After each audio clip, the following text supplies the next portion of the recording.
So as we've been doing, let's start with the claim, the objection, the charge. What do the new atheists say about God?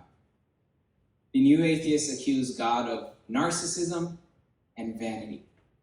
The God of the Bible seems to seek attention, crave praise, and be obsessed with his own, quote, superiority over rival gods. He's out to make a name for himself. 2 Samuel 7:23. He delivers his people from Egypt for the sake of his name. Psalm 106. And he creates humans in his image, like a vain toy maker creating dolls to look just like him. So we have the question, does God have an unhealthy self-preoccupation? Is the God of the Bible arrogant? The author says, like I've told you before, that it's a good idea to define what we really mean by pride and by humility. For two reasons. Well, if you're going to accuse someone of being prideful, then I hope you have a good idea of what that means, right? If you're going to insult someone because pride is not a good characteristic to have, then I hope you have an idea of what that means. But the other reason is that people use pride and humility in a variety of ways. So to give you guys a couple of examples, Winston Churchill is reported as once having said about a man, he's a humble man and for good reason. In case you guys didn't get it, the implication there is that the guy had his limitations. So of course he was humble. Out there you'll hear, welcome to my humble abode. And what is that supposed to mean? That your house is small. But instead of calling your house small, you call it humble. Or people, when referring to poor people, no, he's very humble. He's poor, right? You can be poor but prideful. But you see how people out there use pride and humility in a variety of ways.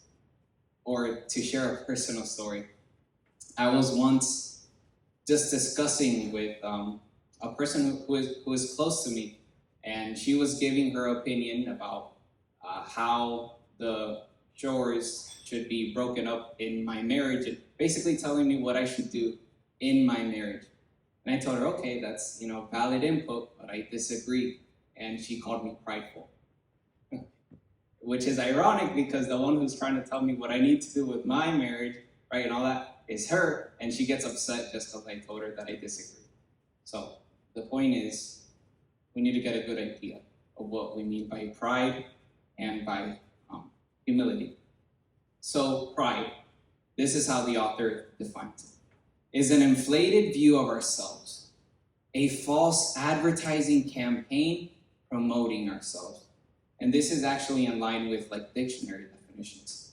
For example, Cambridge Dictionary says, the belief that you are better or more important than other people.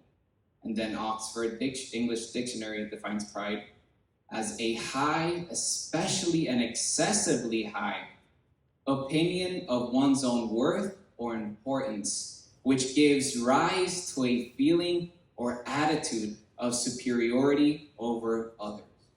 Inordinate self-esteem. So basically along the same lines. Now, let's make a clarification here. There is a positive use of the word pride. It's that the pride when, for example, a father says to his son, I am proud of you, my son, right? After the son is hardworking, or the son does something that is correct, morally speaking, right? This is not the pride we're referring to. In fact, in the Bible, Paul says that he was proud of early Christians' progress in their faith, okay? So this is not the use of pride that concerns us. What about humility? The author says humility involves having a realistic assessment of ourselves, our weaknesses, and strengths. I emphasize and, because think about this. For Yo-Yo Ma to claim that he can't really play the cello all that well, or for Lionel Messi to say he can't really play soccer, would be out of touch with reality, a false humility. In fact, statements like this are usually backdoor attempts to get more attention. that actually has a name. I've heard it called fishing for compliments. Okay, so ironically, it may be a sign of pride. Okay, so true humility doesn't deny abilities, but rather it acknowledges God as the source of these gifts, for which we can't take credit. Rick Warren actually has a catchy way of capturing this concept. He says, humility is not thinking less of yourself, but thinking of yourself less. Okay, so basically, when you think less of yourself, you're bashing yourself. You're having a poor opinion. He's saying that's not what humility is. Humility is thinking of yourself less. Okay? This is actually the definition of humility Paul seems to be working with when he writes, "For by the grace given me, I say to every one of you, do not think of yourself more highly than you ought to, but rather think of yourself with sober judgment, in accordance with the faith God has distributed to each of you." Romans 12:3.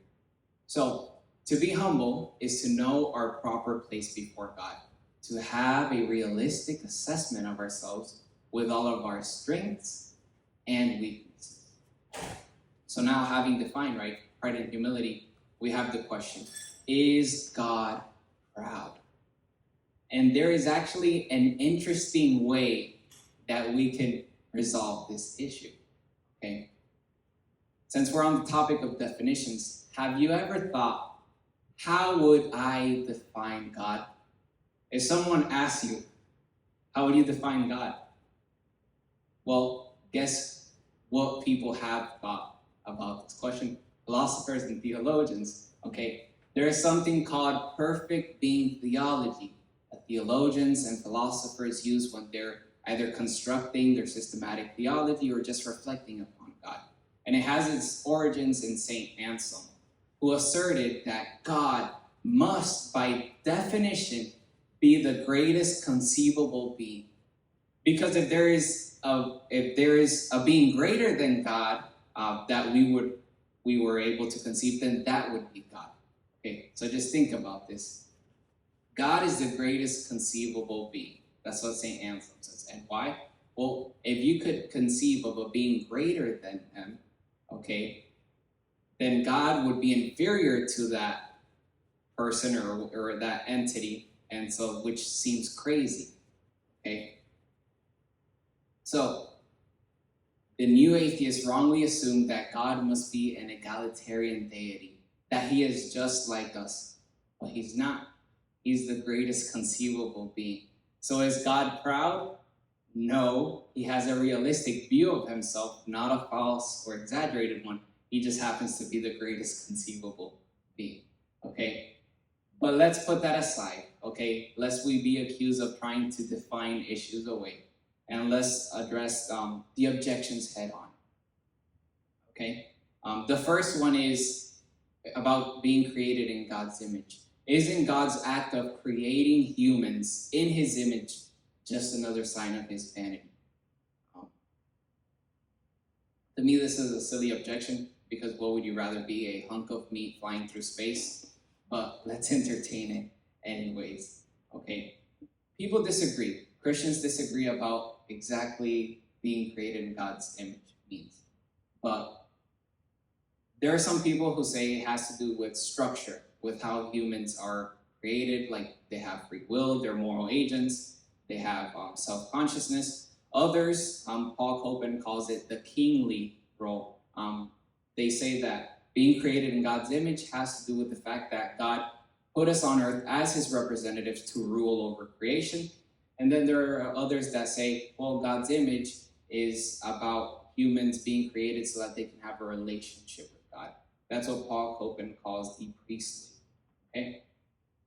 In any case, if that's the case, and being made in God's image brings with it the ability to relate to God, to think rationally, to make moral decisions, to express creativity, and the responsibility of wisely stewarding creation, then heck, to me that seems like a privilege, not a bondage. To me, rather than vanity, that seems like this is a reflection of God's goodness.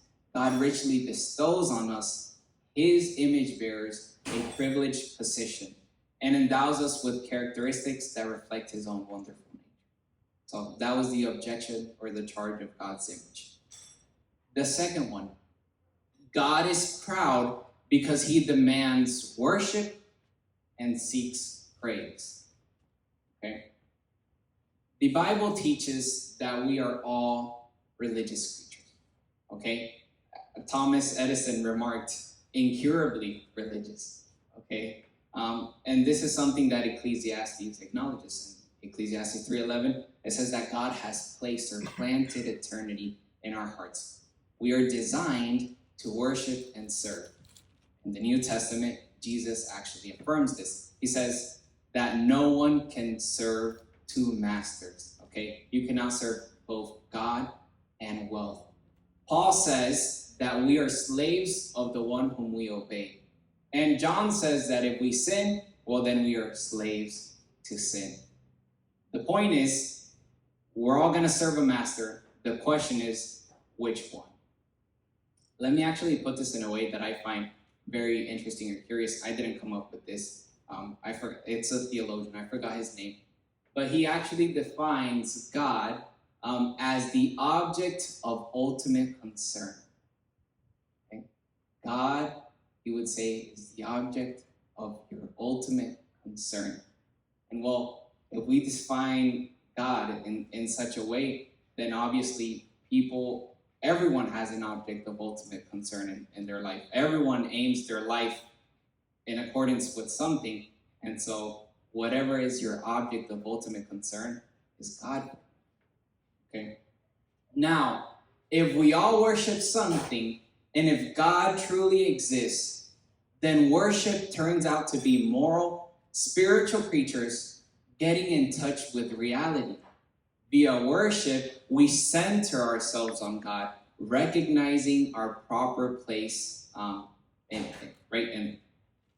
reality, in the scheme of things, and consequently God's as well. And through worship, God uses worship in order to transform us. So why does God insist that we worship him? Well, for the same reason that parents tell their young children to stay away from fire or speeding cars. God doesn't want humans to detach themselves from ultimate reality, which only ends up harming us. Okay? God desires that humans enjoy the greatest of all goods, himself. Okay? But what about praise? We get rather disgusted when a person is constantly fishing for compliments, don't we? Why then does God do this? Why all the praise seeking? And Copan actually brings a really interesting point to the table. He says, actually in the Bible, God himself isn't the one seeking praise. God is self-sufficient and content in and of himself. He doesn't need frail humans to boost his ego. There are biblical commands to praise God. Okay, don't misunderstand me. But curiously, almost all of these commands, they don't come from God. They come from other humans encouraging one another to praise God. C.S. Lewis says that this actually makes sense once we have a proper notion of praise. I'm going to read a quote from him. But the most obvious fact about praise, whether of God or anything, strangely escaped me. I thought of it in terms of compliment, approval, or the giving of honor. I had never noticed that all enjoyment spontaneously overflows into praise. The world rings with praise. Lovers praising their mistresses, readers their favorite poet, walkers praising the countryside, players praising their favorite game. I think we delight to praise what we enjoy because the praise not merely expresses but completes the enjoyment. It is its appointed consummation. Lewis realized that praise stems from doing what one can't help doing, giving utterance to what we regard as valuable. Praise naturally flows from and actually completes the creature's enjoyment of God. Okay? God is not guilty of pride. Okay? But is God a humble and self-giving God? Paul Copan says that, yes, we can actually go beyond, right? Because you can be not prideful, but that doesn't mean you're humble. Okay, so can we go beyond just the charge of, well, God is not prideful, to actually God is, instead of being prideful, a humble, self-giving, and other-centered being. And this is actually in both the Old and the New Testaments. So, the Old Testament, Psalm 113, 5 and 6. Who is like the Lord our God, who is seated on high, who looks far down on the heavens and the earth? He raises the poor from the dust and lifts the needy from the ash heap. Also, for this is what the high and exalted one says, he who lives forever, whose name is holy. I live in a high and holy place, but also with the one who is contrite and lowly in spirit, to revive the spirit of the lowly and to revive the heart of the contrite. And then in the New Testament, we find that this theme of divine humility is expanded in 3 ways. The first, which is, I think, an interesting point, is that God is triune. Okay, that God is a Trinity. 3 distinct persons share an eternal unity of one being. Okay, 3 people, 1 God. What is the relationship like between the Trinity? Well, there's no individualistic competition. The relationship is one of joy, of love, and transparency. So rather than being an isolated self or a solitary ego, God is relational and self-giving in nature. Okay, so the New Testament, the doctrine of the Trinity, actually teaches us a God who, by his very nature, is self-giving and other-centered, because in his essence, he's a Trinity. Okay. Second, God becomes human. Okay, think about it. We all know that the human life isn't always that great. Sicknesses, right? Diseases, suffering. As the moment we're born, as some people have put it, we're already dying. Okay, right? From the moment we're born, we're already dying. We go through heartaches. People backstab us. All of those things. The God of the universe left his throne in heaven to come and make himself human. And the third way in which the New Testament expands upon God's humility is that God takes our place on a cross. And you can find this quote very eloquently in Philippians 2. But basically, God, Jesus, empties himself of all his divine privileges, takes on human likeness, okay? But he doesn't come here as a human to rule and reign. No, he comes here as a servant, okay? And a servant that is obedient, and obedient until what? Until death. Not just any death, no, but the humiliating death where he would have been exposed naked in front of everyone on a cross as a common criminal. Once a Muslim expressed to the author his disbelief and even scorn at the idea of Christians wearing crosses. How can Christians wear with pride the instrument of torture and humiliation? If your brother were killed in an electric chair, would you wear an electric chair around your neck? Copan replied, it depends. If my brother happened to be Jesus of Nazareth, and his death in an electric chair brought about my salvation and was the means by which evil was defeated and creation renewed, then he would have transformed a symbol of shame and punishment into something glorious. One theologian put it this way: it's truly godlike to be humble as it is to be exalted. So in conclusion, we can set aside the false accusation that God is a divine, pompous windbag seeking to have his ego stroked by human flattery. Any questions on chapter 3? So let's move on to chapter 4. Monumental rage and king-like jealousy, question mark. understanding the covenant-making God. Here, the objection or the charge is as follows. Dawkins claims that God breaks into a, quote, monumental rage whenever his chosen people flirted with a rival God. Popular TV icon Oprah Winfrey said she was turned off to the Christian faith when she heard a preacher affirm that God is jealous. And Bill Maher has said much the same thing, that being jealous about having other gods before you just isn't moral. So the question that concerns us is God a jealous, petty, and easily provoked deity? As mentioned in the previous chapter, it's important that we define our terms. However, rather than looking at dictionary definitions here, we're going to do something very innovative. We're going to use our common sense, okay, and a bit of logic as well. Oprah and Mars seem to reason as follows. God is jealous, and by being jealous, God is acting immorally, or at the very least in an off-putting way. So we can let's put it in logical notation.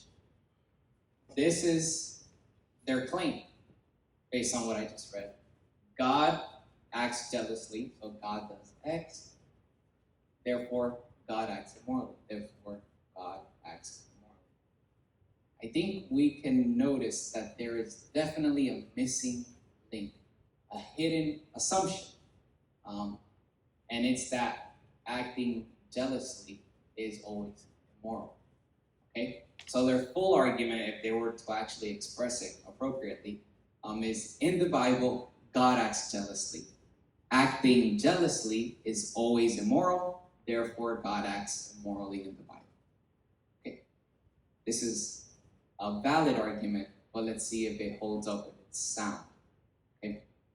All we need to do to refute this argument is think of one instance where jealousy might be justifiable or even a good thing. And then obviously the second premise, which is jealousy is always wrong, would be false, because sometimes it is justifiable or even good.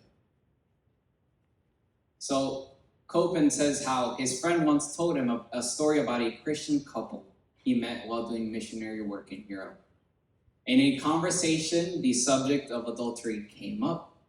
The Dutch wife said that if her husband ever cheated on her, I will shoot him.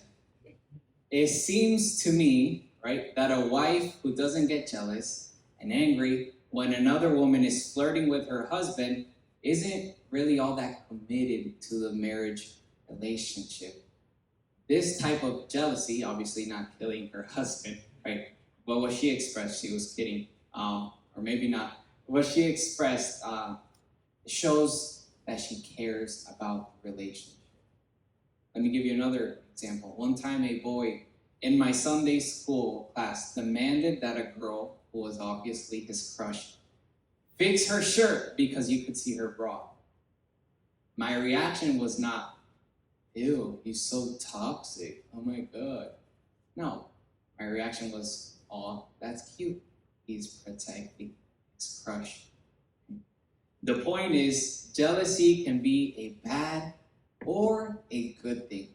It's bad to protect the petty. It's good to fiercely guard the precious.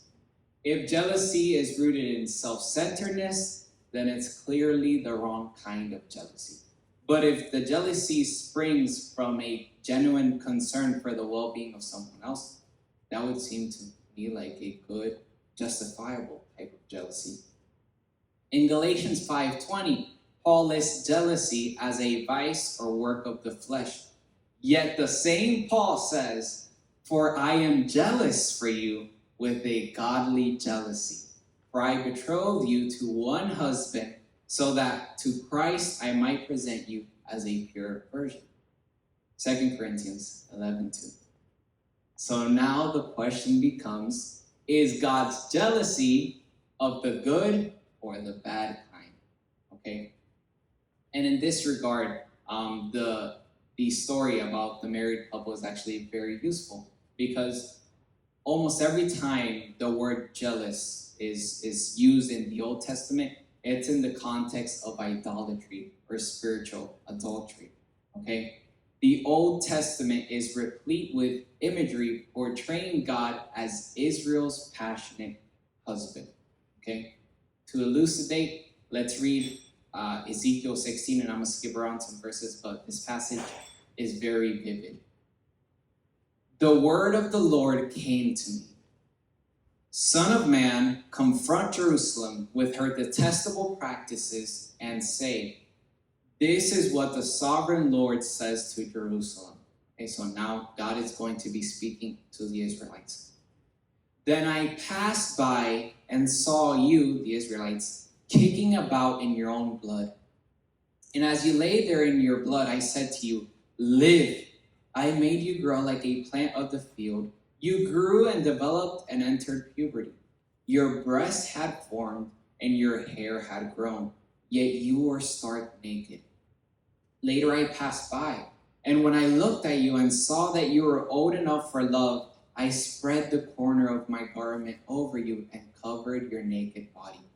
I gave you my solemn oath and entered into a covenant with you, declares the sovereign Lord, and you became mine. But you trusted in your beauty and used your fame to become a prostitute. You lavished your favors on anyone who passed by, and your beauty became his. And you took your sons and daughters whom you bore to me and sacrificed them as food to the idols.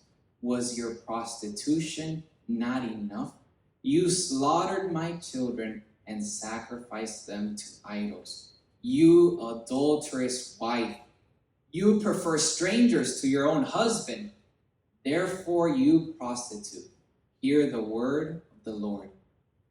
I will sentence you to the punishment of women who commit adultery and who shed blood. I will bring on you the blood vengeance of my wrath and jealous anger. It's pretty vivid, but let's recap the passage. Here, Israel is despised and hopeless. This is the condition God finds Israel in, flailing about in her own blood.